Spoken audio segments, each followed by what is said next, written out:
We have Bassmaster Open EQ angler Beau Browning today on this episode on Real Life and Fishing. And guys, after listening to this episode, and I always like to listen to him before I kind of put him out there, man, this was a fun episode. Beau guy's 22 years old, young angler, and man, he's one of those guys, that's grown up in the outdoors family. He's talked about it. His dad is a professional tournament angler. He's had a bunch of uncles, grandpas, a bunch of family that's had impacted on him. And guys, man, Beau got to share some great stories. We got to talk about some stories of us fishing against each other at times.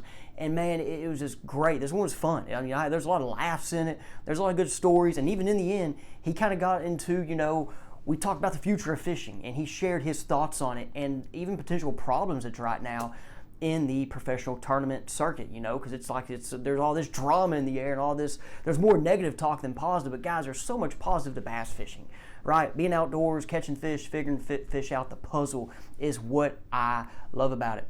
My man here, James, he got his cowboy hat on right now. What you think about that cowboy hat? He almost brought his little horse in here too. But guys, before we get into the episode real quick, let's talk about tournaments that's happened. We just had the Trader Bill's that happened yesterday. Trader Bill's Team Trail started. I've not seen the official results. I think I heard Greg Hawk, Huey Applegate. I think they might have. No, they didn't win. It was Blevins. Dustin Blevins, I think, won 19 pounds.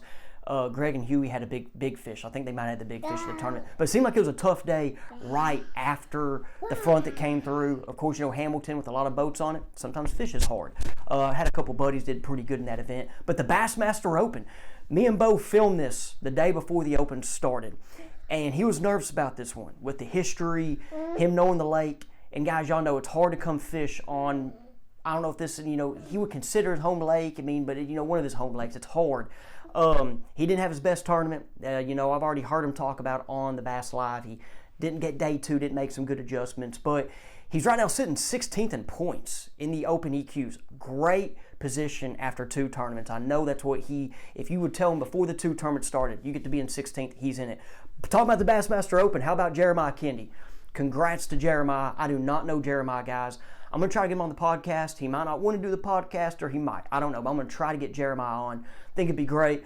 And I don't know him, but I have total respect for him. I know a lot of people that know him and do. It sounds like he earned this, of course, but deserves it with all the fishing he's put in since he was like this guy's age. Right? Washita's probably mean a lot to him. No telling. Just don't tell him what he's feeling right now after that win. Put the money aside, but just knowing you just won the Open. And then Matt Baker, our guy Matt Baker got second. I was rooting for Matt throughout the week. Matt's been on the podcast. I got to get a relationship with Matt from the podcast. Great angler, big future from him. And I just know, I sent him a text saying the confidence he gets. Just knowing, not just competing against those guys, because he's been doing it in college. Okay, guys, I just had a little one out in the middle of that. I'm sorry. But I just, like I said, let this thing roll. But talking about Matt, congrats to Matt on that as well, man. I just know for him and where he's at, his goal is to be a professional tournament angler. And man, as anybody around here tells you, he's right now one of the hottest anglers, making a lot of good decisions. He's on the water during tournament. He has it. There's something about fishing tournaments and making decisions. And he even proved in that watching it. He's not just catching them all live scoping. He caught fish on a trap. He made the adjustments. He even said on the stage, which I thought was interesting, how he fished new water that week. He came in this tournament open-minded within 5 days of practice. And I'm saying, guys, after that tournament, his confidence is going to carry over to the rest of the local tournaments. So watch out for him. Dangerous, as you guys know, and I hope him the best.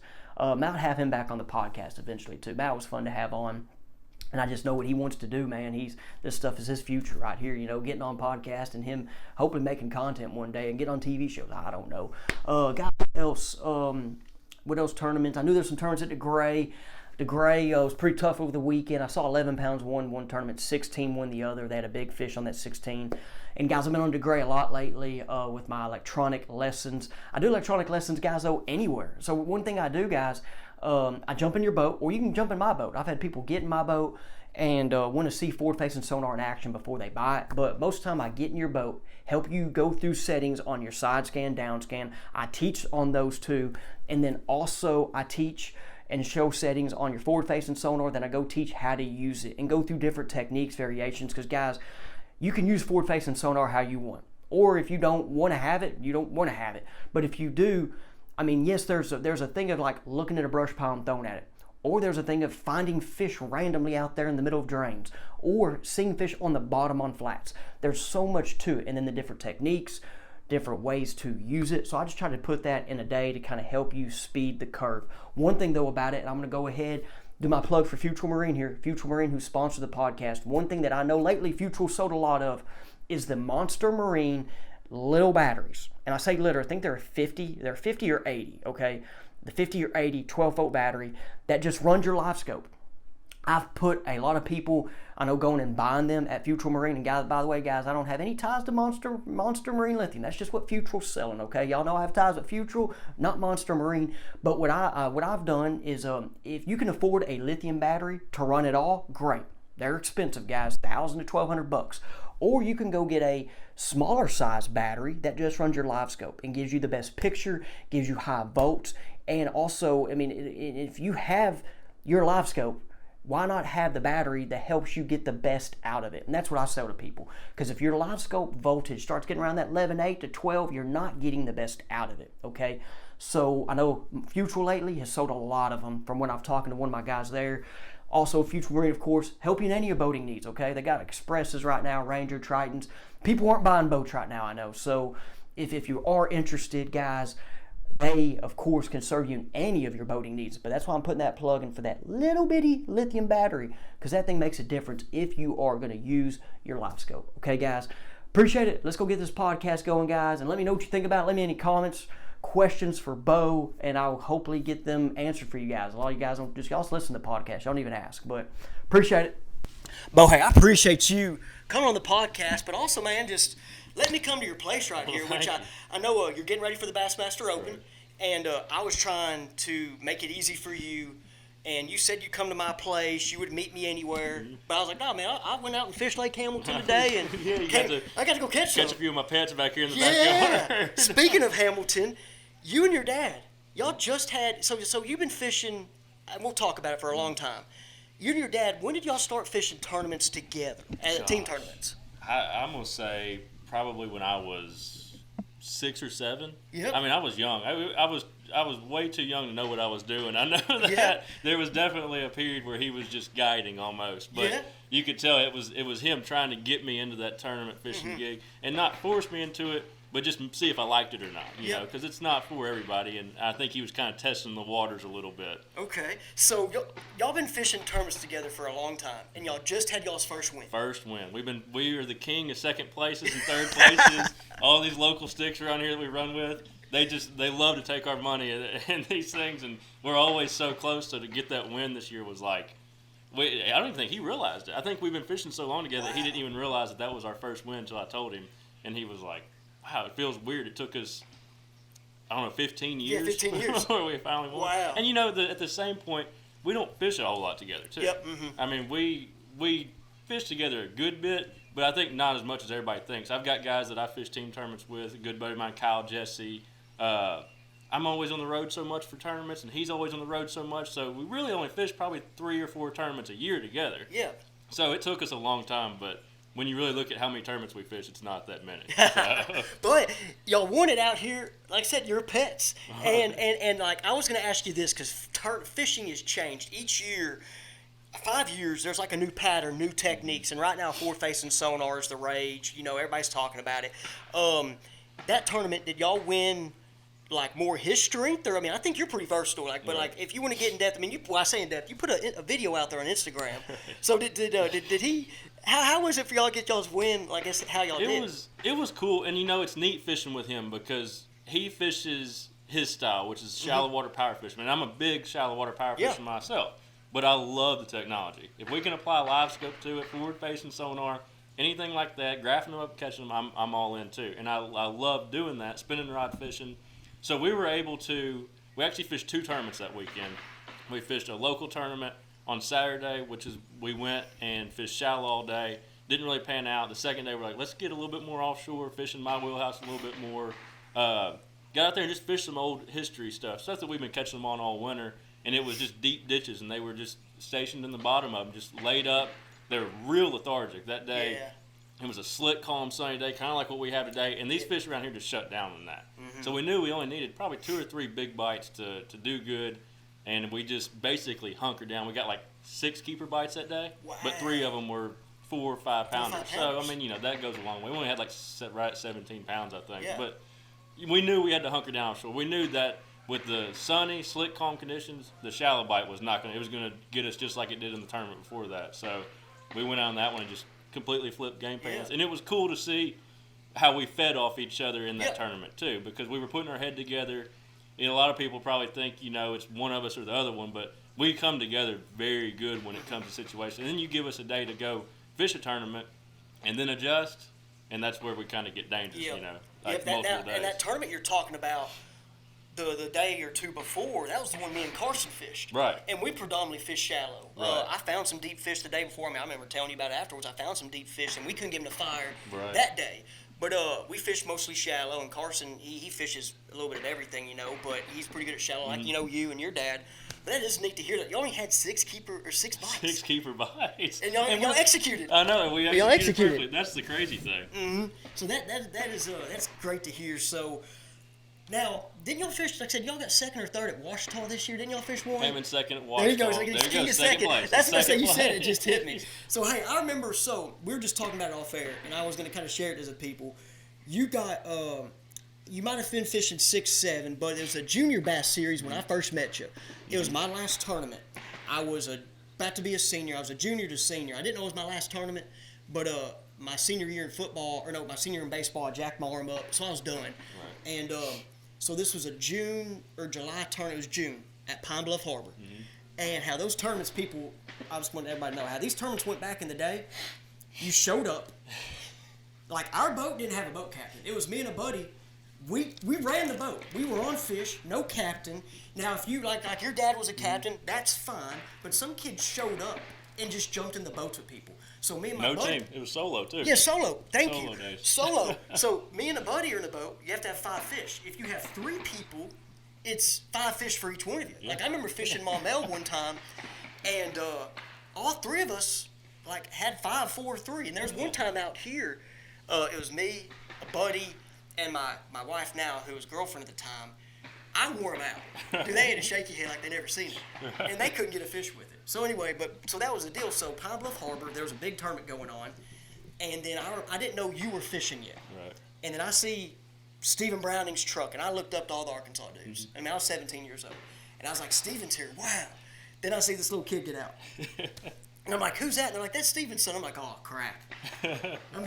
We got new competition. And Johnny was I had a couple guys, but Johnny was like my guy I competed with, Johnny Schultz. Me and him always, I wanted to beat Johnny. And Johnny was like the guy when I was growing up. Him and Ralston Lesby were the 2 guys. Yes, sir. Were like, Ralston fished this too. Ralston, he's a Lake Hamilton Hot Springs guy. So the harbor, we were already on some fish, and my day started off bad when I was backing my buddy in the ramp. I jackknifed it. His truck was all blacked out, illegal. I couldn't see. And the other tournament going on, those dudes there, the adults, were like, get out of the way, you kid, Yeah. And I was just, Anyway, but during the tournament, I ended up winning. I had 3 for right under 11. Mm-hmm. I lost one good one, and my buddy with me didn't catch a fish, so bad deal. But I think you had one good one, maybe. Mm-hmm. Everybody had 1 or 2 fish. You know how those days go. Yeah, that was old days. If you caught a limit, you're winning. So I had 3 for 11, but it was cool. This is when, I always, I taught some pros here and there, professional anglers, but your dad came up and was, really intent with, hey, how'd you catch him? Mm-hmm. And I was like, I caught him on a 6XD. And he looked at me and was like, really? I was like, yes, sir. And he gave me that look like I was lying. Because everybody was talking how shallow they were. Yeah. You could see them, buzzbait, couldn't get them to eat, the backs. And I'm over here I had 6XDs on the deck. Yeah. I had sexy shad, chartreuse sexy, and that blueback herring or that blueback whatever it is. And your dad's like, really? And he just kept and I was like, hey, come here, look. And I pulled out my rods. He's like, you really caught him on a 6XD? I was like, yeah. Now, these are the days with this mapping. Right. 2D. No, didn't even have side imaging on the boat. Lining up trees and house windows and trying to make it. And that day we caught them, and it was one of those rock banks, but they were kind of where the rocks stopped to the sand. Mm-hmm. And I didn't know I was on something. I was just, trying to get it as deep as I could. Right. But it was cool, though, that your dad was so, intent. He just didn't this is a little kid. He was trying to learn and just be like, you got on that? And, I don't even know if that was a thing. I wanted to fish deep. But cool, man. So, hey, Bassmaster Open, but before the Opens, you just had a good tournament at Okeechobee. Right. The college fishing experience. Yeah. I mean, you took that, we talked about it on the phone, but like, what did the college fishing experience mean to you? I mean, it's been a blast. It's been, and look, I'll be the first to tell you, I'm not a school guy. I wasn't. My mom's sitting back here behind camera. She can tell you, I'm not a school guy. I do not like sitting in class. I just sit back here and put on my thumbs the whole time and scroll through Tackle Warehouse or whatever. I'm not a school kid. I will say this.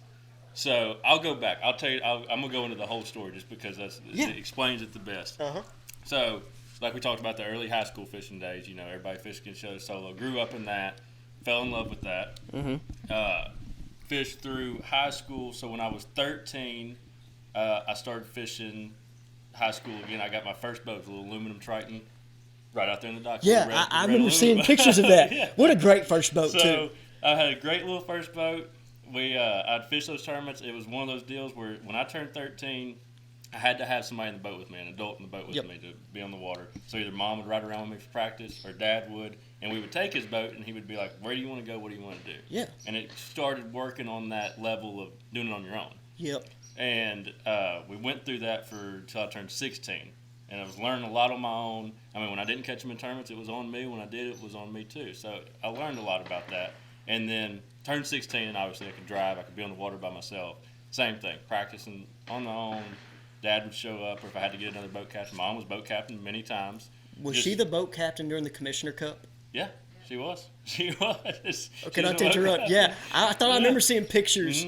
And anyway, yeah, so go on. Yeah, so yeah. She's been along for the ride, too. She's watched it on the front lines a lot. So I turned 16. I took off, started doing things on my own. I was able to drive, go practice completely on my own, which I learned a lot doing that. And when I was a senior in high school, I jumped in the Central Division of the Opens. And I'd fished as co-angler the year before and just kind of saw what it was about. Dad was fishing as a boater, so I was able to ride around with him and, get a feel of things, see what really went into it. Then I went into my senior year as a boater and fished them, had a good season, a good enough season to where somebody could argue, if this would have went right, it would have, if I'd have had this happen here, this happen there, I would have made it. One of those type of deals. And I came out of that, and like any other, high school, an 18-year-old kid, I'm like, I got it. I got what it takes. I'm gonna go all the way. I'm going straight into this thing. And mom and dad were like, all right, well, let's think about this. You can go to college, and I never even thought about going to college. That's another book. No. So they're like, well, think about this. You go to college, you could give, and I didn't think I was smart enough for college was the first thing. Because I was like, there's no way I can make it through that. I barely made it through high school. So I'm like, I'm not doing it. And they're like, well, you go to college, do this fishing gig, and get experience all over the country on a university's dollar. Yeah. All right, I'll think about it. So I meet with Coach Rick Emmett at Drury University. Go up to Rick Emmett. He tells me, he's like, the classes are not terribly hard. They work with us a little bit. We're going to, this and that. Gives me the rundown. I'm like, this doesn't sound too bad. I'll go try it. So I go to Drury. Instantly fell in love with college fishing. Realized what I was actually getting out of it, the fishing on the fishing side, and fished at Drury for 2 years. Had a change of heart, transferred to the University of Montevallo, where I am now in Alabama. I'm able to go now to a place and spend 2 years in a different region of the country and learn that type of fishing, which has been huge. I mean, just go from learning White River Lakes, Missouri stuff, now down to Coosa River, Gunnersville, stuff like that. And really, really learning more stuff. I mean, I can drive to Florida on a weekend and go Florida fish if I want to. It's not that far away. I'm learning a lot. But the biggest thing for me, and I was telling a kid about this the other day. I was sitting in Okeechobee, and a young man came up to me and started asking. And he was like, man, somebody's reaching out to me about going fishing in college. He's like, I don't want to do it. I'm going to go pro. I was like, look, I've been there. I know. Yeah. I know. You're 17, 18 years old. I know you got what it takes. Yep. You know you do too. But I thought I had what it took too. And I can guarantee you this, if I would have somehow made the elites when I was that young and jumped out there, they'd have kicked my teeth in and sent me back to the house. Yep. That's the honest truth. Now I'm at a point, after getting all that experience on a university's dollar, like I said, I got it all paid for by a school. There's universities that now do that. That's a thing now. It is. So I mean, most universities, honestly, it seems like now more than don't. So now you can do that, and now I'm back in the opens again, and I actually feel like I can stick it out with these guys. And that was so I know a couple guys in the college stuff, and I've talked to you about it a little bit, but like that college fishing at y'all's level is so, I don't know if cutthroat's the word. You better be prepared. Yeah. You better, because like it, and it's tough. What's tough about it is like, and this is what I think, and I'll ask you this if you think it's fair. I don't know all the rules about college, but I'm pretty sure there's no off limits. So like if there's a tournament on lake whatever, like you could go there depending on your class schedule and your school on y'all's budget. You can go there for 2 weeks, like 2 weekends in practice or a whole week, and so that's where I see to where like some schools, their kids are like. The schools that really want to win and support their kids, dude, those kids are there fishing. Oh, yeah. And you've seen it, you know. Oh, yeah. But like some of like my buddy Cannon at Arkansas Tech, they can't do that. Right. You know, but like who's the kid from Hot Springs? There's a couple good kids Lakeside right now. Mm-hmm. Is he going to Montevallo? Cole Martin is. Cole Martin, yeah. So like Cole, he's about to go up there and have a chance at what you just did, but then they really support it. Right. And so when you get on that school that supports it, you get so much more fishing time. But that college tournaments is not like you can't just show up 2 days of practice and expect to win. No, you can't. Like it is so it's crazy how it's became that. But it is, so I don't know about the off limits thing. I was thinking, man, if they did it off limits, would it be better or would it be not? But I don't know. I mean, what's your thoughts on that? They're starting to implement that a little bit on the Bassmaster side. Yeah. I don't know if MLF does, but there's like an official practice now. Okay, great. I think it's 2 weeks off limits before. Don't hold me to that, but they're implementing some things to kind of even the playing field a little bit. Because a lot of it too was like they'd have back-to-back tournaments. Be like an MLF 1 week, Bassmaster the next week. Guys would be there fishing the MLF, basically just getting an extra week of practice, and then show up for the Bassmaster, and they'd be well prepared. Yeah. So, and I was one of the guys that did it too. I mean, I'd have a tournament fall right after spring break. I'd spend my whole spring break I spent one at Norman Lake for a Bassmaster College because I wasn't qualified for the national championship yet, and I was like, I got to make it here. Yeah. And was in a running for team of the year, so I went all in. Spent the whole spring break there, practice fishing and doing all that, and you can do that. But I don't think it's implemented as much anymore because there's some rules coming in, and they're trying to get away from that. It was the same way with the opens. For years. There was guys that practiced for 2 weeks for an open, and that was what you had to do to compete. Yeah. Now there's an official practice, 4.5 days before. It keeps those guys from really kind of just going, it evens the playing field. I guess. Yeah, I'm because like even the MLF last year, I don't know which tournament it was last year, and people that might watch, I don't want to get it wrong, but there was I don't know if it was a tackle warehouse. It wasn't the Invitational. It might have been that Toyota Series. Mm-hmm. One of those dudes was at Rayburn for like 3 weeks. Yeah. Yeah. I'm like, dude, what I mean, and I met a guy getting ready for the Open at Washita. I was out there meeting people. One dude I met forgot his name. He was from Nebraska. That's all I know. Which Nebraska right now is kind of a hot state with the guy. And he knew Ben. He roomed with Ben last year during the Opens. During the Opens. But he told me, he's like, I've not been home since November. Yeah. And I'm like, what? He goes, yeah, I'm a farmer. Got all my stuff done. And I'm now just fishing. I've been going to all these lakes. Mm-hmm. I've been here. It was when it snowed, and he didn't care about the snow. Like everybody around here panics, shut the state down. He's like, oh, dude, I kept fishing. Yeah. And but like it's crazy how if you're gonna be at the top, you got to. And like those top pros, like Wheeler, Cannell. Mm-hmm. I know there's others out there. I mean Spencer. I'm gonna talk about Spencer Sheffield too. Those dudes are on the water a lot. Yeah. And I know guys that fish the Opens, BPT. That in the off season they don't fish. Right. And they might be in that 40th range, 30th range in points.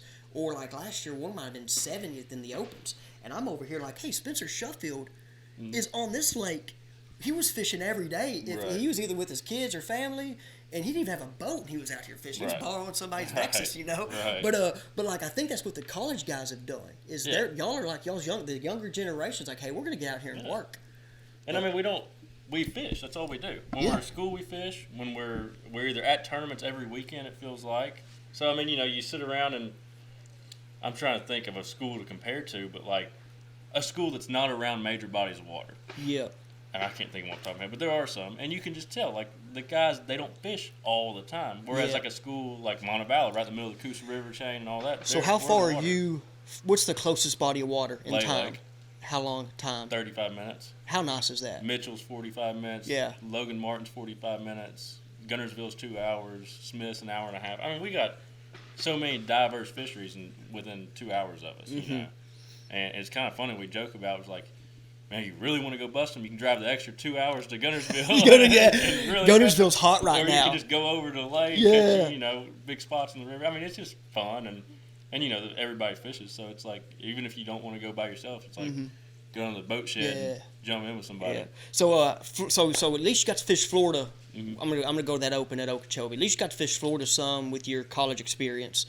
Had you fished Okeechobee before? I'd never fished Okeechobee. I went and pre-practiced it in December before the cutoff, just to get an idea of what it looked like. Did the pre-practice then help?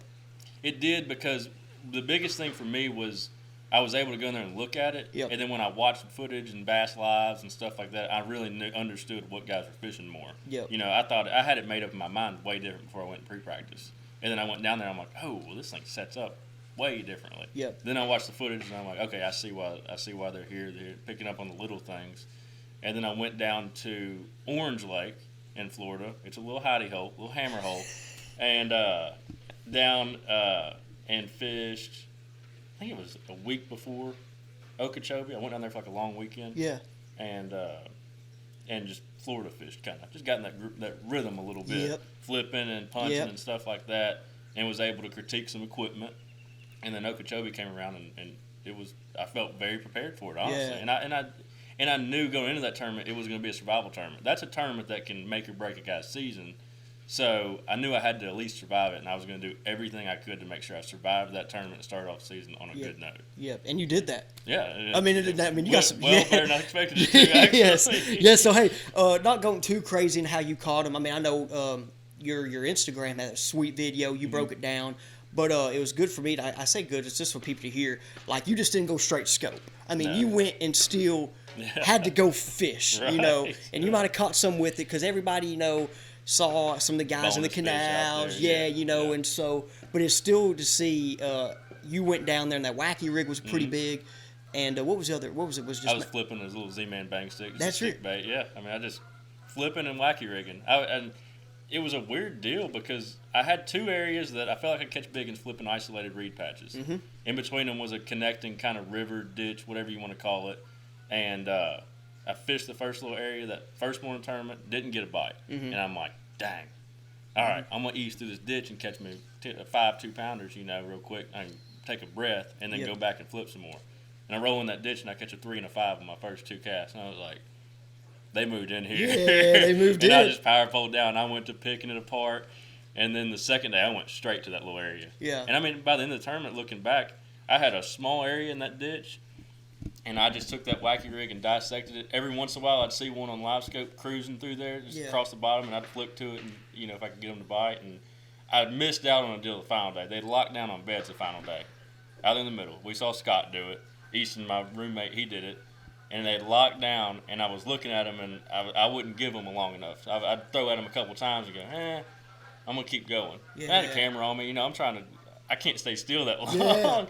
So I'm like, well, they're just acting weird. But they were spawning is what they were doing. They were on bed, and I just wasn't picking them apart. Dude, that's my weakness, like, is the whole sight fishing, like clear water, bed fishing, knowing if they're on beds. I can't sit there long enough. I know.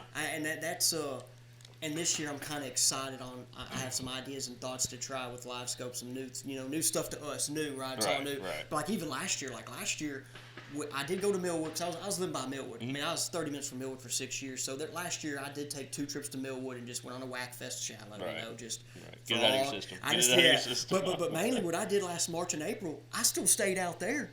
Trying to catch them out there.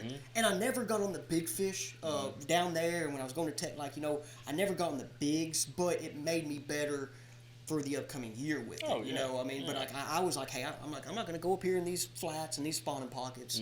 I'm going to stay out. But anyway, I want to get on, probably shouldn't talk about this on the deal, but I mean, Scott Martin did it, that perspective mode. Yeah, I'm not on it yet. See. I haven't got into that yet. And I was on it before it was a thing, but not like Scott just did. I'm talking 32, Lake Millwood when I got it. I was fishing and I'm okay area, Bagley. I know you've been in Millwood a little bit. So okay, Bagley, and you can do it in the river in some areas too. But I was getting out there on them flats on the main lake. And I know where the ditches are because I got them all on my graph. Right. And I was looking at stumps. And if I saw a little white dot there, throw that jackhammer, boom. Or I'd flip a Z-crawl. Yeah. And dude, like, it was sweet. Like, and I never watched a fish eat the lure, but I was fishing targets. But now with that 34, and I'm not fishing Millwood anymore. I mean, like, I'm here. I'm like, I got to get that perspective mode. Like, can I go over there in that little, that little pocket right there and catch a fish? That was that was one of the greatest things when I got live scope was shallow water fishing. What you're talking about at Dardanelle, I've made so much money off live scope on that place, and it blows people's mind. And it's in less than 5 foot of water. I mean, I'll go on these stump flats. And I probably shouldn't be saying this on here, but I am. I'm going to put it out there. That's how I catch them. I get on stump flats, and I will scan 30 stumps, and I'll find one that has that little dot floating next to it, and that's the one I'll throw at. And I'm making half the cast in a day, but I'm catching double the fish. Yeah, it's all about it's the efficiency. It's the efficiency. It's exactly what it comes down to. And when I first got on that deal, I was like the only one doing it. Now there's some guys starting to pick up on it. Yes, but, I mean, back when I started doing that out there, I mean, I'd go to the back of Piney, and I could catch a check in every tournament. I mean, I could go into the BFL and be like, I'm going to make a top 10 thing, and if I get a big bite, I might win it. And it's hard for anglers that's been fishing for a long time to do that. Yeah, definitely. We've talked about it, like, and I do those live scope trips on the water lessons. They are like, they don't get it. Like, the one dude, I even did a trip with a guy in Texas recently, and he was like, dude, this is cool. I'm learning, but let's go back up there and throw. And then he's throwing, and I'm just up here looking, and I finally see some, shing, know, and he's, but anyway, it's just, it's you look different. at a place like Dardanelle, too. A guy's got to run. Take out of the state park, and you run at Piney, back in the back of Piney, where I'm talking about, I like to do that little gig at. A guy's got to run by 9 million miles of great-looking water willow that they could catch one on a swim jig, and a lot of them have already caught 9 million in their life off that in a swim jig, and they have to run by all that to get to there. And it's like, you can do that. You can go swim a jig down 3 miles of water willow and get 5 bites, or you can go back here and troll for an hour and pick off, make 10 casts and catch 5. And you're actually casting. I mean, that's the big deal to me. All right, so off forward facing a little bit. That was all some good stuff. We just kind of went into juice there. Let's kind of drove off that wormhole. So if you're watching this one, you just got a lot of good stuff right now. I'm just gonna say, hey, I'll be watching for y'all in the BFLs when we get back. I'll be in the back of Piney. I know who's listening. So, all right, with the college fishing or even your whole term experience, any crazy stories at the top of your head? I probably should have got you ready, but like any boat incidents, any crazy hotel incidents? No, we have crazy hotel incidents all the time. I mean, everything from people coming up, strung out. We used to get in play. It's gotten better now. Yeah. We used to stay in some places in college that, like, my first year, we were on a streak of just great hotels. I mean, great stuff. You'd have bed bugs and burn holes in your sheets, and you're like, I can't remember where we were. Paducah, Kentucky. I think that's where it was, Kentucky. Paducah. Yeah. Yeah. And it was the same. We got laid up in days, and we've been driving for it was me and Jake Peck, good buddy of mine, and we had been driving all night. Finally stopped at like 1 o'clock in the morning, got there. I can't remember where we were heading back from. Anyways, we got up in there, and our key wouldn't work, so the lady had to come let us in with a real key.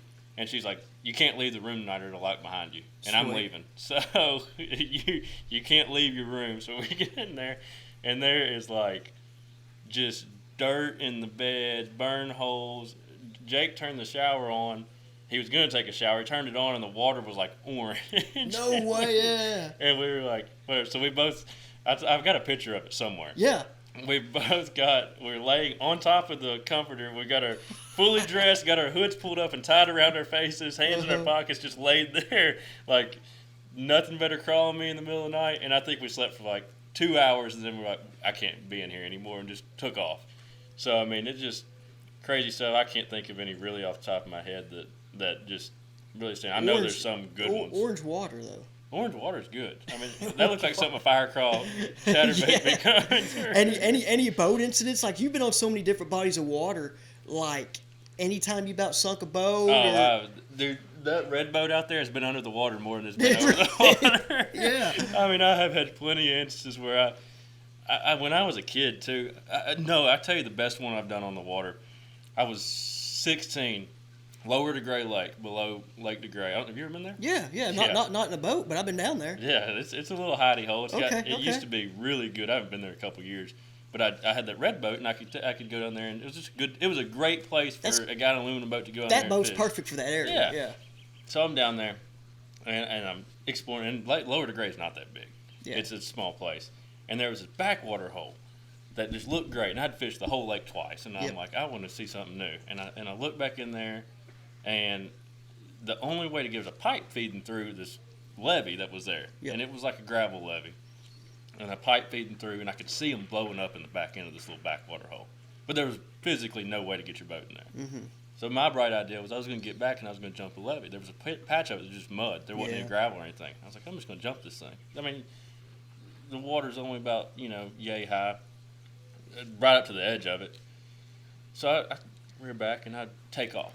And I smoke that levee. And here I come, right over the top, 32 miles an hour, grinning ear to ear. I couldn't wait. I was seeing them blowing up when I was coming over that thing. I couldn't wait to get back here. And I land back there, get off in there, and I start fishing. Well, I didn't think, but they move water differently in Lower DeGray. It can be up 2 feet, down 2 feet, up 2 feet. I've seen it from fishing the bank there when I was in college. Just crazy stuff. It'll do wild, and you never know what they're going to do. So I get back here and I go to fishing, and I'm fishing back through there, and I catch the crap out of them. And I come back around and start fishing down the levee that I jumped over. Dang, the water looks lower. Like there's stuff out of the water that wasn't out of the water. And lo and behold, I start looking back there, and the water's getting sucked out of that thing. And it has dropped like 2 feet. So now I got to figure out how to get back out. And there's no way to get out of there. Does your parents know about this right now? I don't think. No, they don't. Okay, so great. I love it. Let's go. Yeah. Mom, Dad, this is one of the lower units that might have led to going out probably down the road. I made it back on this mission, but so oh no, and I mean it's panic mode. So I run back there to the back end, and I'm like, I'm just going to hit it as hard as I can. I made it over one time. I can make it over again. I got an extra 2 feet of ground to cover, but I can make it out. Here I come, just hauling butt, 32 miles an hour, and I smoked the side of that levee. And dude, the front end of the tip of that Triton's pointed real sharp, and I hit, and the front end stuck into the side of the levee. No. and when it caught, it jarred me forward, but it blew up over and just set the boat right on top. Yeah. I mean, I'm sitting smack dead on top of this gravel levee, high and dry, motors hanging off one side, the trolling motor's up over the other side. And I mean, high and dry. And luckily, there was a guy on the other side that I think he knew what was coming, but he was just kind of keeping an eye on things. And, man, we tied a rope for that thing and drug it off that levee. Aluminum Triton, man, it might be the toughest boat out there because I put that one through the hell and back. Wow. And he drug me off that thing. And, I mean, of course, when you're dragging off, the motor's dragging across the gravel. It was bad, but that was like 6 lower units ago. So this thing. What size motor's on, like a 90? A 60. 60, dude, that's perfect. 17-footer with a 60. Dude, that's a great boat. It don't even have spot lock. It's still old school motor it's guide. got a motor guide on the front end of it. Yeah. But, I mean, we've gone now, I've got a run a Phoenix now, and Dad's with Ranger, but we keep that dude around, and we'll take it and do some John Cox stuff every once in a while. I know Dad's knocked off 2 lower units on it. I've knocked off at least more than that. Props are the numbers way too high. So you saw my boat. It's a 16-year-old. It's 16-year-old now, and the original and then dude, I love it's paid off, and like it looks nice, but like there's some scratches on it. The bottom of it's pretty beat up, pretty bad. But when I got it, I was at Millwood. And a lot of people were always like, why don't you get another boat? This. I'm like, no, that thing's perfect for Millwood. Right. They're like, what do you mean? I'm like, no, you don't get it. Because how many places, there was a, back there way behind OK. I shouldn't say it, guys, but I don't live at Millwood anymore, so it's OK. Way behind OK, Plum Creek comes in. And there's times, even in the winter, off of a rain, lake going up, them fish go back there. But there's also duck hunters back there, so you better watch out. Right. But one of those winters, dude, it's December. Dude, I'm catching them swim jig, frog, December. It's like one of those warm period days. Yeah. Dude, I'm back there, but it's kind of like you said, like there's a levee. Dude, I'm catching them. The giant tree over the Plum Creek. And I'm like, and I'm looking back there, and I'm just like, dude, that water's so clean. There's hydrilla. But yeah, we got over it. We found a way. We got over it. Went back there, caught fish, came back. The only thing I hate about that, like that day, my GoPro was off. I thought it was on. I wanted to get it on me going over it, but It wasn't That would have on. been a good video. Yeah. How about that? But like, there's some other areas like in Cotton Shed. I mean, dude, like there's an area in Cotton Shed. If Brad Morgan watches, I'm sorry, my man Brad. He's a Cotton Shed guy. He's gonna be on this podcast later. I keep getting Brad. We keep conflicting dates, but like I need like a chainsaw to get in one of these areas. Right. And I mean, but there was fish there. They go and spawn there. But now that I'm on these lakes, the boat's kind of like happy. You know, except when Washita was low and there's stand timber. Stammen timber. You know, but yeah. Well, Arkansas. If you had to pick a lake, I mean, like I know you're about to fish at Washita for the Open, but like, what is one of your like probably favorite lakes in Arkansas? It's gonna be Washita. Really? I mean, and that sounds. I might go out there and not catch it. No, that's right. But it is my favorite lake in Yeah. the state, and I think the biggest thing is it's big enough where you can get away from people. Yep. You know, this one's a little different because there's a lot of boats in it, but it's gorgeous too. I mean, it's just a beautiful lake, deep, clear water, or you can run up a river and catch them. Normally, most times of the year. It's just a fun place. If it wasn't that, it'd probably be Bull Shoals. Bull Shoals. I I've never been to love Bull. Shoals. It's a deep, clear water lake too. It kind of gives like a West Coast lake type of feel. Yeah. I don't know. I like the deep, clear stuff. Washita, it's right down the road. It's a beautiful place. You can get away from people. You can catch them year round out there. Catch them year round. Schooling in the summer, drop shotting points in the summer, cranking in the winter. Right now, you can't catch anything doing anything. But y'all are all saying it's we tough. got I a can't bad wait. week. We got a really bad week for this tournament. But Washita, I don't know how much. If you say we can't talk about it, we can't. It seems like that lake always just me. You know, I just moved back here, right? But I fished a lot when I was growing up.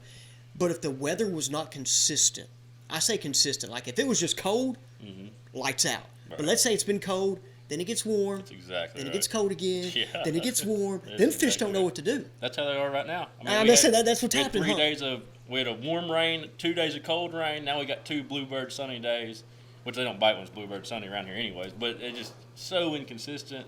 That's the reason this thing's fishing tough. And I mean, there'll be guys that still catch them. Yeah. But overall, it's fishing tough. I Yeah. mean, and take in mind, I mean, these guys won't get to experience it, but you know the A rig time of year out there.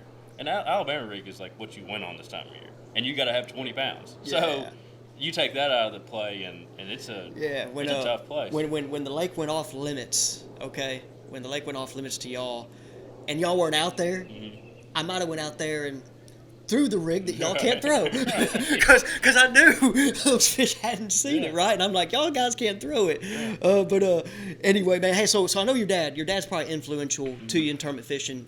Anybody else? Out of the guys that I look up to, it'd probably be him, KBD, and Aaron Martins. Those are so that great. So I was kind of going more family wise, but let's go to professional. So professional anglers, when you're a kid, KVD and Aaron Martin's your two. Yeah, Kevin Van Dam, just the power fishing, Yes. alpha mindset. Like, Yes, the I'm doing yes. it my way, and Uh-huh. just, you know, everybody can, you know, kiss my butt. I'm going to do it this way Yep. to catch them. That was, and especially like in the Elite Series days, that was like really, really cool to see.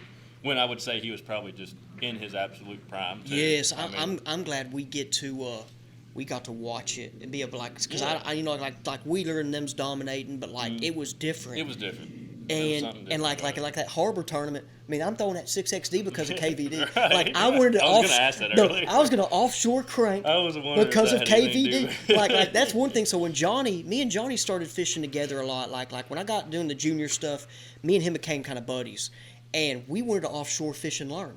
And so I got to do it with them. But like my whole thing was I got to watch Kevin. I was throwing that 6XD everywhere.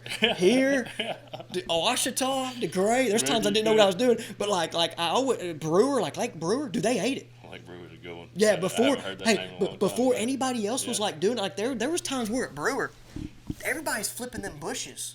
And we're out there throwing these 6XD, whack, whack, and now everybody does it. Right. But it was in a time of like, Right. so KVD man is huge. But family wise, anybody besides Man, Matt?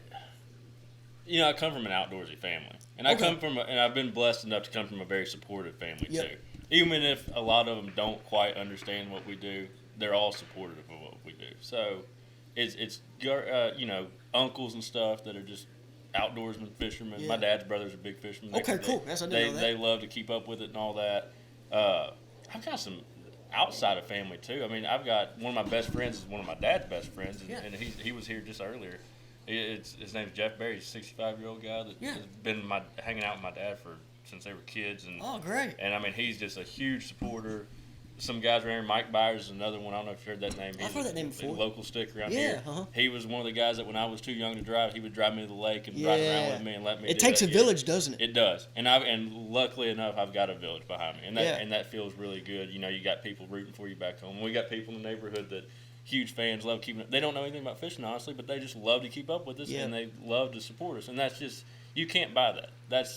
That gives you so much confidence when you're on the road and on the water, that knowing those people are standing behind you, but just having those people to look up to as people, as well as lean back on when you need somebody, and that's just you can't buy that. And then hearing your mom, or like you said it, your mom was your boat captain during the Commissioner Cup, and you won the first one, right?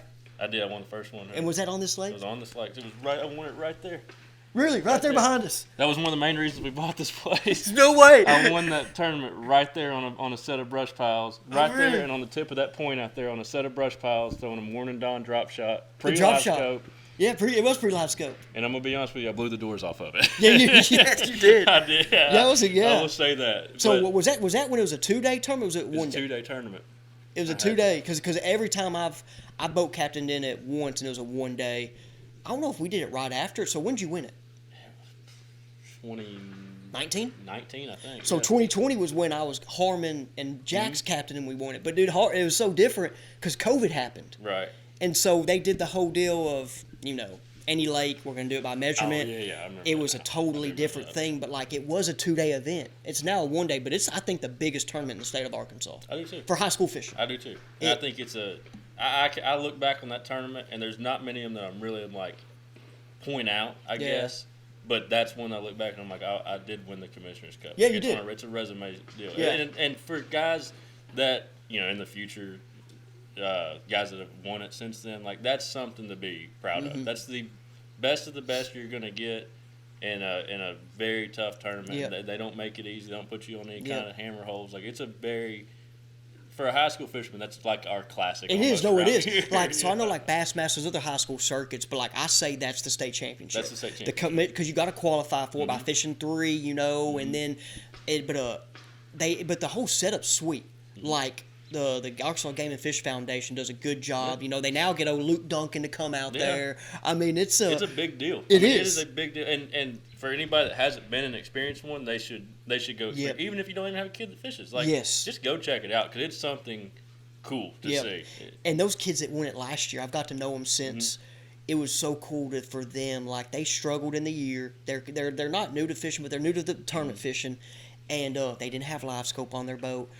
I met them at the meeting. They came up to me. They watched my YouTube stuff, and they were just kind of asking. They're like, "Hey, we saw I think tournament was in May this last year, and May just came up, or I was on the Bass Fishing Declassified channel. We just did our top baits for May, and my segment it was a 5XD and a jig head worm, the no mag jig head. I was like, hey, I'm going for post spawn fish. Heck yeah. They came up and was like, hey, and they're just talking. They're like, hey, we think we found some fish, but. We're kind of getting them hard to bite, but we watched your video today, and you mentioned 5XD any colors. Like, nah, dude, keep it simple, man. Just go there to the wall and go with all reliable. Yeah. And dude, they caught that 7 on a 5XD, so that was cool. Right. But they wore them out. They were on some fish. It was crazy. But just to hear like someone even without live scope, sometimes like, these kids are good. Oh, yeah. The kids are good, and going to the high school fishing, and the future of fishing. And that's gonna be like towards the end of the podcast. I'm glad I just remembered. I was like, I knew I wanted to ask you the future of fishing. I was going to share this with you real quick. In tournament fishing right now, I was going to get your thoughts. Because everybody says tournament fishing is not going in a good direction. Like with the viewership, BPT, there's all this going out there. And it's all hearsay to me because I'm just doing my thing. Right. I think bass is doing good. But I don't know about anyway. But for example, and it's different, probably different schools, but Nashville last year in the fall, maybe not the fall, the spring, this last spring, it was right after Spencer Sheffield got his DQ, which I'm not going to get into that. I think it's a bad deal that he was the only one somehow. Right. But anyway, that's over. But always opening up with my high school fishing meetings, I had a question. And I always try to, for my high school kids in Arkansas, do Arkansas related. So I was like, hey guys, who was the Arkansas angler that just got DQ'd from a major event that's very controversial right now? My kids just stared at me. Wait, no. Nope, not a kid. The adults are all back there like, what? And then I'm like, all right, guys, name me an Arkansas professional tournament angler y'all know. They all said Stetson Blaylock because Stetson came down and did a live scope thing. Yeah. And I was like, no, besides Stetson, name me another one. They just stared at me. And then I'm like, no way. And the one question I even asked before, who won 4 Bassmaster Classics? The kids just stared at me. And you, and how old are you, 20 or 21? 22. 22, okay, sorry, you're 22. Cannon's 21, so I coach them kids as you know. You're a year older than them, yeah. When I did that same stuff to them, dude, I had to come up with some legit questions. Hey, who won the Bassmaster Elite Series in 2005 on Lady Lake? Boom. Yeah. Like I had to have legit. I couldn't just say who got DQ'd. They all would know. Yeah. It'd be like down to bait specific, but there is a shift in that kids coming up. I don't know if they're watching it like we did. They're not. And that's, I don't know if that's good or bad. YouTube's a thing. Right. But what's your thoughts on the future of fishing? That was just my thing. Like in the direction, it's kind of. And it's a unique deal, and like we talked about, we grew up in a different time. I mean, we kind of watched all this stuff grow. Yeah. You know, and we used to sit in front of the TV and record these tournaments. Yes. So that's the only way we got to watch them. Only way. Now I can pull it up on my phone or on my computer in the back of class. Yeah. And watch it. I mean, it's just different. But I think the biggest problem that I have with the fishing industry are 2 things. I got 2 things that really I don't feel like are right. One is the BS. Yeah. Every week we got some new drama. The drama's killing it. Somebody did this, and a lot of it is guys taking advantage of the integrity of the sport. And Luke Duncan said this in his podcast. There's some big name people that are very successful that they get so desperate to continue to be successful, they do stuff they shouldn't do. And now I've seen it in the college fishing world. Yep. One of our biggest name out of college fishing, he's one of them. Yep. And I've watched this crap happen all the time. Now he's fishing in the opens against me. Yep. Mm-hmm. And he's taking money out of my pocket now. Yep. It's not. I'm not saying it's personal, but it is your business. That's how I'm putting food on my table. So stuff like that, and the other thing is back to the drama is just like y'all are causing the drama, but also people are taking it too far. This whole live scope being over, get rid of live scope. No. Yeah. We're not gonna get rid of live scope. No one's gonna get rid of it. The sponsors pay too much money to the tournament organizations to sponsor. It's not going anywhere. Yep. They didn't take side scan away. No, there's way more people out there buying live scopes out of Trader Bill's now because they're selling products. Yep. I mean, that's what it is. Even the people are like, no, I'm not getting that. A year later, they're getting it and putting it on their boat. Yeah. So that's the biggest thing that I'm just like, for me personally, which I grew up in this industry. Yeah. It's disappointing. Mm-hmm. And it's disappointing. It makes you see these things, you hear these things, and it's like, golly, man, this is not what I wanted to get into. But at the end of the day, I still love it. Yeah. And I'm gonna get it. That's what I'm gonna do. And then the other thing that really sticks out is the YouTube gig. And it's not, and this is not throwing any shade at YouTube. Yeah. There's channels like your own, like Tactical Bass and Wired to Fish, Bassmaster, obviously, and Major League Fishing. I mean, there's channels that are really putting good stuff out there, but golly, there's so much dumb stuff that's out there. There's a lot of, there's too much right now. Yeah, there's too much fishing out there. There's too much. That's the problem with YouTube right now, and I think it's going to, what I've been telling, like, because I talk to all the YouTube people, like not just YouTubers, like the professional tournament anglers that do it. Matt, Stephan. Now, Johnny's thing's totally different, but his stuff, like Jacob, I can't say it. There's guys that call Johnny like, dude, why'd you put this out there? And like I told you, someone watched one of my Washita videos, and they're like, why'd you do that? I'm like, what, man? I'm like, hey, I mean, I'm like, hey, if you're gonna go throw a flutter spoon in 30 foot of water in timber, go for it. I mean, do it, dude. I mean, I don't care. But and so like that's the thing with the YouTube. I think going back, I'm kind of going off. I think people are going to stop eventually because they see you're not making money off AdSense. You make your money off of your sponsors with it, or this, like the product sales. So I think YouTube's eventually going to slow down. But right now, there's too many channels. Right, and that's the problem. I go talk to like these high school teams and stuff, and I'll pick the kids' brain. I'm like, oh, all of them want to go pro. And I mean, I did too. Everybody does. Yeah. And it's like, okay, well, what are you watching? What do you like to watch? I want to watch, and this is no shade, the Guggen Squad. I want to watch the Guggen Squad. No, I was about to say. And I'm like, we got to quit watching guys catch bass on boogers out of ponds. Okay, like that's not gonna make you any better. So going back to my high school kids, like they all knew about John Mm-hmm. B. or this guy from it. I didn't even know about Lunkers TV. I didn't Right. even know that dude's name. I didn't know who he was until like 2 months ago. True talk. Like, I knew of the Guggen squad. I knew Right. John and this dude. I didn't know the Lunkers was involved. And then all of a sudden, I'm like, it's that. I didn't know it's like that big, nothing against him, but I didn't know he was even on it. Because, like, I always, like I said, I like tactical bassing originally, Fish the Moment. Yeah. I like watching, like, Jacob Wheeler. I love his channel. Cannell, I love watching those dudes. Yeah. And I try to pick stuff up. But, like, Yeah. some of those guys, like you just said, they're fishing private lakes or doing this and that, Yeah, and or hey, we're gonna do a 10-minute challenge and try to catch 2 10-pounders out of this pond. What's like, what I tell them every time, I say, here's your stuff to my good buddy. I mentioned him earlier, Jeff Berry. Uh-huh. He's been in fishing for a long time, but Yep. he's really learning now. Yep. And he comes to me a lot, and he's like, "What do I need to be watching? Like, what do you suggest watching?" Yeah. And I tell him the same thing I tell these high school kids. I'm like, "Man, get on tactical bassing, wired to fish. Yep. Get on these channels that are really good. They've got real fishermen, big time fishermen, and they're not pushing product. They're not trying to Yeah. sell anything. They're telling you how to catch fish. Yep. And then go on. And the other thing that I do, what I always did, and I still do this, every time I watch something, it's either wired to fish, tactical bassing. If I really want to get nitpicky, Yeah. If it's not that, I'm watching Bass Live. Yep. And I mean hours of just live footage, and I'm watching every detail. Yep. I'll watch when a guy reaches down and how many casts he makes before he puts some new bang juice on his crawl. It's like little stuff, and Yep. you pick up You on pick those on little those. things. And when you just watch it so much, I mean, I'll watch one over and over again until the point where I know the words before Yeah. they come out of their mouth. Mm-hmm. Then I'm like, he's tying a different leader knot on that. Yeah. Let me go research this leader knot real quick. Uh-huh. Because I'm noticing he's hitting these smallmouth a little bit harder than everybody else, and that knot's holding up. Let me go research this. Or, okay, he just switched from a green pumpkin. I'm pretty sure it was a green pumpkin purple flake. Yep. I wonder why he did that. And then, next thing you know, you pick up on those little things, and it's just one of those deals like overstudy. Yep. Overstudy the little details to the point where you feel like you're not even learning anything. Yep. You'll learn something else. Yes, and then with like my channel, because I was part of, I edited Fish the Moment, was on content for it, which Johnny threw me on, and it was crazy because he had his audience as fan, and Right. he just threw me on there. I hated talking to a camera. Crap was hard. And then we did the new channel, and I had all my solo videos, and that did good. But then finally I was like, I need to do my own. And then we were trying to figure out what my channel was going to be.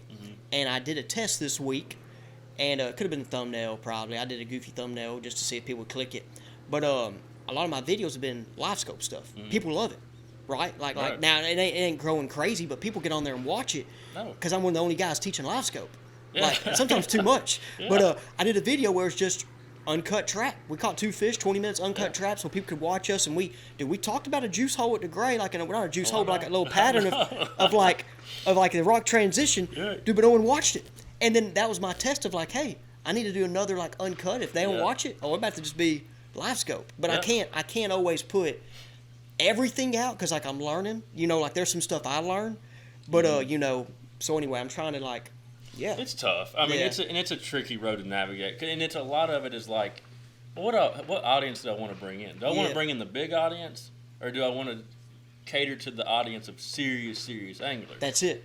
And it's tough. I'm not in the YouTube game, Yeah. obviously, but we've talked about some stuff. Yeah, that yeah.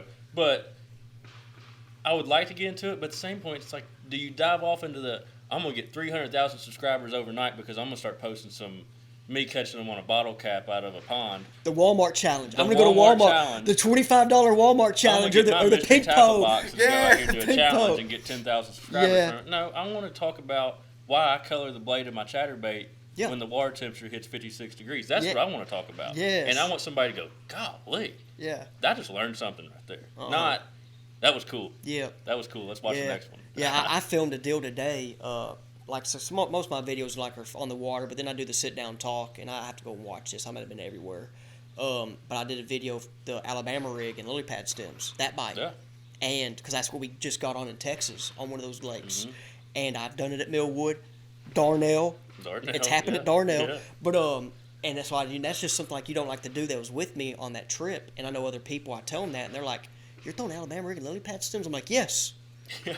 I'm like, dude, they hammer it. You know. It is the funnest bite you'll ever get on No, Alabama River. it is like you think catching them cool guys out there in that open water, Yeah. throw it up there in some shallow water, you know. But there is something to it. Like Yeah, I talked in the video, like, hey, that thing's in 4 foot of water. You throw it.